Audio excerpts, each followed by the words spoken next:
welcome back to the Big One, too. I'm Paul Catalina. He's JD Piquel here on 365 Sports. Thanks for tuning in on our YouTube channel. And in the last segment, we talked about the Big 12 crisis at hand. But, JD, we got to get in the nuts and bolts of this thing. They are going to play some damn football games here soon. So let's focus on that. And obviously, the Big 12 rankings came out a month or so ago, the preseason rankings and what the media felt about things.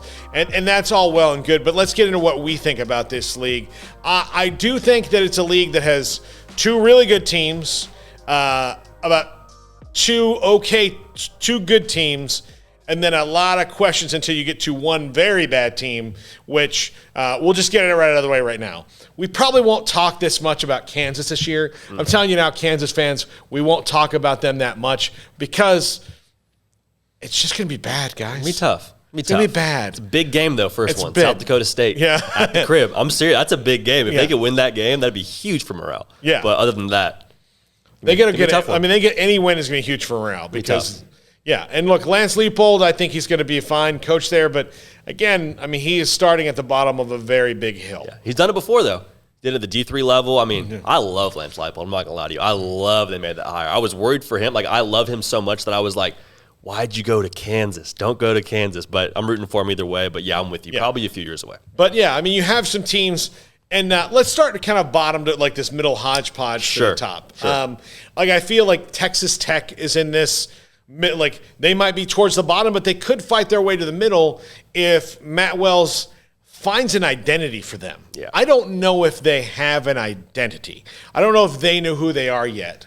And Tyler Shuck's a transfer quarterback there. That's going to be very interesting. But on the whole, as a team, I think in Matt Wells' 2 years, they just don't know who they are. And they're feeling the pressure as a staff. I mean, you see with how many transfers they brought in. Anytime you bring in a transfer quarterback and your team's not very good the couple years before, you're like, okay, we got to win now. So the biggest question mark is Tyler Shuck the guy? I mean, there's a lot of question marks about him from his time at Oregon. And, I'm rooting for him. I like Matt Wells. I like Tyler Shuck. But it's going to be interesting to see what he brings to the table because he's going to change the offense, right? Kind of a dual threat guy, what they asked him to do to Oregon with the RPO scheme. So I'm excited for him and to see how he translates to this Big 12 conference and these Big 12 defenses.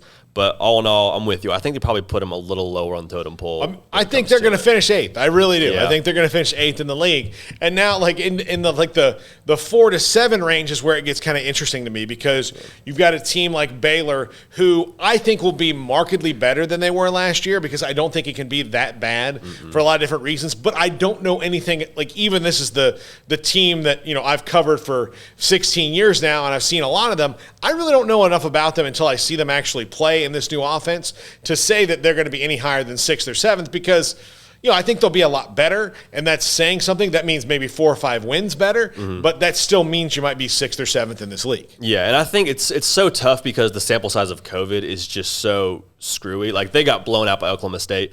You play that game 9 times in their 38 fresh people dressed for the game. I mean, it's not a real game. 6 coaches and GAs and student assistants on the headsets. I mean, rough. That doesn't happen outside the movies and work out for anybody. It's tough. Okay. I mean, to be part of that offensive staff that got fired from that season, you got to be thinking like, come on, man. Like, we didn't even get a fair swing at things. But I'm excited about their offense because it's going to simplify things so much for whoever's playing quarterback. Their offense is designed to get the defense rolling and guessing and just off kilter as a whole. And so whoever plays quarterback, whether it's Zeno, Bohannon, Chapin, their job will be substantially easier than Charlie Brewer's was a year ago where he was running for his life, it felt like, after his 3-step drop. So I'm excited for them and to see how they translate. Also, the defense should be a top 20 defense. I mean, all things considered, they should be elite. I mean, Siaki Apu Ika, whatever you want to call him, he is a mountain of a human being in that defensive line. So I'm pretty optimistic for the Bears. Call me a homer. I think they're going to be in the top 5. I think they'll be in the fringe of they won't be elite, but I think they'll be good enough and take a big step under Aranda in year 2. I'm going to make a prediction. The starting quarterback game 1 is not the quarterback by game 6 to 8. I think it's somebody else. I think if that's the case, you got trouble. I think maybe not. I think it might be just because I think by the end of the year, Blake Shapen's going to be the starting quarterback. Really? Okay. I do. That's what I think. But I think it's only because they don't want to throw him into the fire just yet. They want to bring him along. But that's just my prediction. I don't think it's necessarily a bad thing if the offense is steady. If you've got a guy who can come in and all of a sudden make a little bit more plays, because I think this season is going to be a little bit like this at times offensively as they learn the new system. But I'm really curious to see, like, to that end about consistent quarterback play. Kansas State, to me, is an interesting team because they've got some playmakers like Deuce Vaughn, Skylar Thompson's back. Will Howard played a lot last year. So if Skylar Thompson gets hurt, he's not a 17-year-old freshman like thrown into the fire. Yeah. But I think Skylar Thompson being back at Kansas State for Chris Kleiman, who a coach I really like, who's really steady, that's a team who's gonna not maybe win this conference, but they're gonna keep somebody from winning it, in my opinion. You talk about experience, a sixth year for Skylar Thompson. And I think the big question is, do you have playmakers on the outside? And they're not really trying to push the ball downfield. I mean, they're trying to get 3 yards in a cloud of dust. I think we'll learn a lot about them game one in Dallas when they play Stanford. Just, okay, how physical are you? How much of your identity is still being that Kansas State, bruise them, 3 yards in a cloud of dust, like I mentioned. I mean, that's going to be really crucial for them to establish identity right off the bat. And so I think having that veteran quarterback play adds a whole nother dimension. If he can be healthy and be effective throwing the ball downfield, I mean, they got a chance, I think, to make some moves in the Big 12. I like Knowles a lot. The guy on the outside of them, he's a burner. Yeah, I like him a lot. I think he'd be a difference maker. Yeah, I'm a big Deuce Vaughn fan. I love watching Deuce Vaughn. He's fun to watch. And the team I think is the biggest wild card in the Big 12 this year is West Virginia. I really do. And here's why I think that. Because I do think like Oklahoma State, we kind of know what we're going to get from them. I kind of think I know what I'm going to get from Texas in Sarkisian year one. But West Virginia looked like they're a team that's got some upward mobility a little bit, and they've played good defense over the last couple of years. Now they've lost some of those guys. Can they replace him? Jarrett Dagey, to me, is the big question mark. Can Jarrett Dagey lead this offense and make them good? Neil Brown is a coach on the rise. You see what he's done at Troy and other places he's been. He's a young coach on the rise. I would be very scared to go into Morgantown anytime. They're 2-10. I'd be kind of scared to go in there because, if they win, they're going to burn all the furniture. Sure. But particularly this year, they're a team I think is going to sneak up on a lot of people. I just don't know enough about them, honestly. I don't know enough, like you said, Dagey. Is he going to be good Dagey? Is he going to be bad Dagey? I haven't seen enough from him for me to really be sold on them. But, I mean, I think you're absolutely right. If he plays well, they have a lot of pieces, especially on their defense, to be good. Like you said, transfer portal kind of robbed them of some good guys on the secondary. But, I mean, as a whole, I put West Virginia probably a little bit lower than you just because I'm not sold on Dagey. Yeah. But, I mean, no, they definitely – I mean, everybody can be sneaky. There's so many teams, like you mentioned, that 4-7 range. There's so many teams where it would be like, yeah, that makes sense. They actually won 8 or 9 games this year, and it would not be a shock. Yeah, and that brings me and here's a team that I think maybe some other people would have picked higher because of Steve Sarkisian and their logo and all this. But I don't know. Like, I think Texas is probably about the 4th to 5th best team in this league. Yeah, I think they've got talent. I think they're going to win some games. I think Sarkisian will bring some stability there because Steve Sarkisian is this guy. Yeah. Now. He's been through some stuff in his life. He needs to be. He's got a lot of perspective. Tom Herman was high strung. Yeah, and I say that about him all the time. That's the first thing I thought about him when I first heard him talk was like, this dude is wound tight. Like, he is really, really wound tight, and that is not a place, Austin, Texas, where you can be wound tight. At least outwardly wound tight. The thing about Mac Brown, the reason it worked for him and the reason it worked for Darryl Royal there is that they were just easy like Sunday morning all the time. Mm-hmm. All the stuff and all the chatter, all that noise that goes on at Texas, they could take it, filter it out, and go, okay, I can only do what I can do. Mm-hmm. Tom Herman hears the noise, and there's no filter. It just goes like it's banked and banked and banked in his brain. I think Steve Sarkisian is a guy who has been through enough in his life and his career that he's still a young guy. Yeah. He's got, and so is Tom Herman to some regard, but like he's still got a lot of time to like put his career on this path. And so I think he'll be good in the Big 12 for how long they're in. I don't know if they'll be great in the Big 12. I think they'll struggle initially in the SEC, but that's another conversation for when that actually does happen, whatever date that is. But the Longhorns to me still have a lot to prove to prove to me that they're not just all talk. We're going to learn a lot about them those first 2 games. Louisiana at Arkansas, which people make fun of Arkansas. It's still going to be a tough place to play. Back from COVID, that place will be rocking. The biggest question mark is quarterback, right? Because we've heard different things about their camps with Casey Thompson not necessarily being the guy taking hold of the job, and Hudson Card kind of fitting the mold for what Sarkisian wants as a quarterback. But I think a couple things are encouraging to me about Sarkisian. One, development. Like, he's been around guys that have developed under him, and he's been around great players. And so I think culture is a second thing, right? Like, culture has always been the question in Austin. Why can't they get it right? The culture's been bad. Time in, time out. It seems like the same old story. So I believe he is going to be that guy. I think every coach says the right thing at a press conference, but for whatever reason, I'm buying into Sarkisian, what he said at Big 12 Media Day, saying there needs to be a buy-in. There has been buy-in. So if they can get quarterback right, I think he's an offensive mastermind. I don't know if their defense will be able to measure up with what they're going to have to deal with in the Big 12, but I really like what Sarkisian's bringing offensively. And maybe I'm biased, so we got a chalk talk on that today. But. Yeah, and we'll talk about that at the end of the show. I do like this. I'm very bullish on TCU and Oklahoma State this year as far as teams taking a jump. And it's because I think now, if Gary Patterson cannot spread some of his stress level to Max Duggan, I think TCU is going to be a very good team this year. Better not with his heart. He can't afford. You better not spread it to him. Yeah, I know. Problems. Yeah, exactly. So, but Max Duggan, I think if he can steady, like his thing is sometimes he gets just so worked up.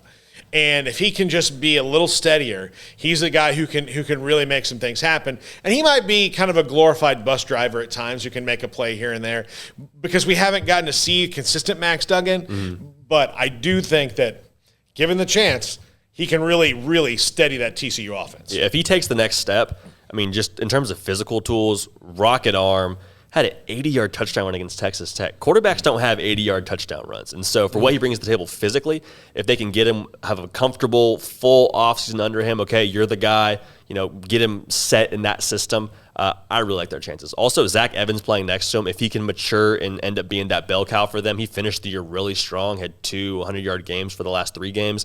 I'm excited about him and what they'll be able to do together in that backfield. So, and then you know what you're getting from the defense too. The defense is going to be lights out as it is year in and year out. Travius Hodges-Tomlinson, believe me. We saw him here at Midway. He is a player. Real deal. Yeah, he's a real deal. 8 guys back of 11. Yeah. Interesting though, Oklahoma State. Tell me why you're in on them, because I think we differ on this. I like Spencer Sanders. I like him a lot, and yeah. I think with another a full year, if he's healthy, with Mike Gundy, who's a really good quarterback coach, I think Spencer Sanders will hurt some people. Interesting. I do. They've lost some playmakers, obviously, but Mike Gundy seems to recycle them a little bit pretty well. I mean, is somebody going to be Chuba Hubbard? That's a lot to ask. Yeah. But they got performances out of guys who weren't Chuba Hubbard and Tylan Wallace last year. I think last year what hurt him was that Spencer Sanders was hurt almost all year. Mm-hmm. If they got Spencer Sanders and he's feast or famine, he's got a little Brett Favre, Brett Favre in him where he might throw 4 touchdowns, but he also might throw 4 picks. Just hope the 4 picks are at the right time. So I like Spencer Sanders a lot. I think he's going to take a big jump this year for no other reason than I think that consistency, health, and another year with Mike Gundy will make him a lot better. Interesting. Okay, so we differ there. I am very firmly out on Spencer Sanders. I think going into the year, he's a top 5 quarterback just because you have to put him there because of his experience and what he's done statistically, newcomer of the year, all that. But I think he's just too loose with the football, and the fact that he won't have the safety blanket of Tylan Wallace, Dylan Stoner, like you said, Chuba Hubbard's a lot to replace. So I think they're going to be a lot more pressure on his shoulders. And I don't know, I just don't think he's going to be able to be the guy week in and week out, because to this point in his career, he's been comfortable not being the guy, right? He's been comfortable throwing at Tylan Wallace however many times a game. So I'm out on Spencer Sanders personally. I wish the best for him, except for when they play Baylor, but I'm not a Spencer Sanders guy personally. Yeah, there's something, and again, I have no other reason to think this other than I just think he's that talented that Gundy will find a way to make it work. Mm. I think he has to find a way to make it work, sure. Or it'll just crack him. I mean, he already cut the mullet, so things are changing for Mike Gundy. I mean, it's still not a rednecky haircut that he has, yeah, but it's not a mullet anymore. He's still Mike Gundy, but it's hey, everything all right at home? What's going on? You cut the mullet. We need to talk about something. I think this is I think that if you wear an OAN T-shirt and then pretend like you don't know what the channel is on the channel, you need to maybe get rid of your OAN haircut too. I think that was probably it. And I expect full range of rage in the comment section on that comment I just made. But it is what it is. I stand by it. All right, the top 2 teams in the league, no question, it's Iowa State and Oklahoma. They're better than everybody. They've been better than everybody. Oklahoma, and we'll talk about them in a second, but Iowa State, this feels to me like a little bit of a now or never kind of thing for them. Maybe not now or never, but like if you're not going to, contend and, maybe beat everybody but Oklahoma this year, maybe you're just at where you're going to be for a little bit until you grow. Like they might be where this team is going to be before Matt Campbell can figure out how to take the next step, because this team seems pretty loaded to me. Yeah. For Iowa State. Yeah, I mean, when are you going to get another Brock Purdy? When are you going to get another Breece Hall? When are you going to get another Charlie Kolar? Like there's so many pieces where it's like these are all here right now. They're not going to be here next year altogether, so you have to find a way to make it work. 19 of 22 guys back. I mean, that doesn't happen in college football, especially in the day and age of guys going pro as soon as they get eligibility. So it's going to be interesting. I think I'm with you, though. It's now or never, especially for Brock Purdy. I mean, they won him over big-time programs. Guys like Brock Purdy aren't picking Iowa State year in and year out. And so I think it's going to be interesting to see, especially after this year, if they win 9-10 games, is Matt Campbell gone? I don't know. That's a whole other topic for another time. I think that they're constantly going to play that game of chicken with bigger jobs for Matt Campbell. Now, look, Matt Campbell came from Mount Union, so in his mind, Iowa State's a plenty big job. Sure, and he may not be that guy. He may be happy. He may be like Kirk Ferentz across the state in Iowa that's happy to build his program his way in his spot. We'll see with that, Campbell. I mean, sometimes somebody comes along, you just can't tell him no. Yeah. So, whether he wants to be at Iowa State forever, and I think he does want to be at Iowa State for a long time. Has been so far. I think so far he's been consistent about that. I do wonder, though, with Matt Campbell, if he, if he gets to the point that 10, let's say they go 11-1, and then somebody comes along and says, we'll double it. Like, what do you want? We'll double it. And then he's like, well, I gotta do that. Yeah. I gotta do that. So, but this is the team. And like, I think as long as Matt Campbell's there, they'll be good. But like, this is an opportunity to knock off Oklahoma. They're not going to have one that's as tailor-made as this one is. Which will be interesting because they've never had this much pressure on Iowa State. Like, this is new for them. Year after year, they've kind of snuck up on teams, been that gritty team, had that quarterback that was pretty good. Like that's kind of been their MO. But now it's like, no, we expect you to do some stuff this year. We expect you to win 10 games, something you've never done before in program history. So I'm interested to see, how does that team handle that pressure? How does Matt Campbell handle that pressure? Because he's kind of been the underdog his whole life, right? Been the D3 coach, came from Mount Union, like you mentioned. So for him having to be in the spotlight now, which Iowa State isn't the place the spotlight usually shines too bright, gonna learn a lot about them, I think, very early on. Yeah, and look, and the 800 prime gorilla is Oklahoma. Yeah. They've got Spencer Rattler back. They've got all these transfers from Tennessee. Kennedy Brooks back off of the COVID thing. I mean, I don't see any reason to say Oklahoma's going to lose much. I mean, I really somebody might jump up and get them. They might have injury problems or something like that. But I think under Alex Grinch, this defense showed tremendous growth, and it's only another year with him. And they've got they've got all these players. They've got people filling in spots for them. So they raided the transfer portal like they always do, and. Tennessee's a worse team because of it, but Eric Gray and Kennedy Brooks in the backfield together is a 1-2 punch that makes life a hell of a lot easier for Spencer Rattler, who doesn't really need it to be that easier. Yeah. I mean, they're going to be lethal in the backfield. The fact that he can lean on them a little more is going to be huge. I'm really excited to see, does he take that next step and make Oklahoma his team? Because previously he's the redshirt freshman, he's kind of the hot shot, kind of being able to benefit from all the talent around him. And now it's like, no, you are the alpha male. This is your team. We're expecting you to take hold, be the leader. And I don't know if you watched you ever watched QB1 Behind the Lights or whatever it was called, that Netflix series? Mm-hmm. He kind of sucked in that. I kind of didn't like him very much in that. So if I'm a teammate of his, obviously he's a senior in high school. I probably sucked as a senior in high school. I probably suck now. But Spencer Rattler, can he mature and not be just a boneheaded guy like he looked on that show? And maybe I'm putting too much stock into that show, but can he be the leader? But look, he's a guy, he's got a ton of he's got this Raising Cane's NIL. He's going to get NIL money. Yeah. Is he going to be Spencer Rattler the star or Spencer Rattler the quarterback? And that's something I think that probably concerns, knowing that he was already a reality TV guy, that he already had a reality show, that might concern me a little bit. I think he's just so dang talented that it's not that big of that he'll overcome it. But this is his last year at Oklahoma. I mean, this guy's going to be a first-round draft pick more than likely next year. So can they maximize this out of Spencer Rattler? And can Oklahoma, if they win the league, win in the playoff. That is the biggest question about them is, I mean, they're loaded for bear. Lincoln Riley's one of the best coaches in the country. Can they win in the playoff? I mean, that's the biggest question is not, can they win this league? Yeah, they'll probably win the league. I mean, everybody thinks they're going to win the league. They always win the league. Yeah. But what happens next? Absolutely huge. And it, like you said, right on that defense, squarely on the shoulders of Alex Grinch and that defense. And they've kind of been feast or famine in the previous years with, we're going to try and create negative plays and hopefully don't give a big one. And it seems like last year they finally got into a rhythm in COVID of all years. But I'm excited to see if that defense can take the next step, because that will be what gets them over the hump. If they can play good defense in the playoff against a high-potent offense that I'm sure they'll run into if they get to that Final Four. All right, more of the Big 1-2 we come back. I'm Paul Catalina. He's JD Piquel. You're watching 365 Sports.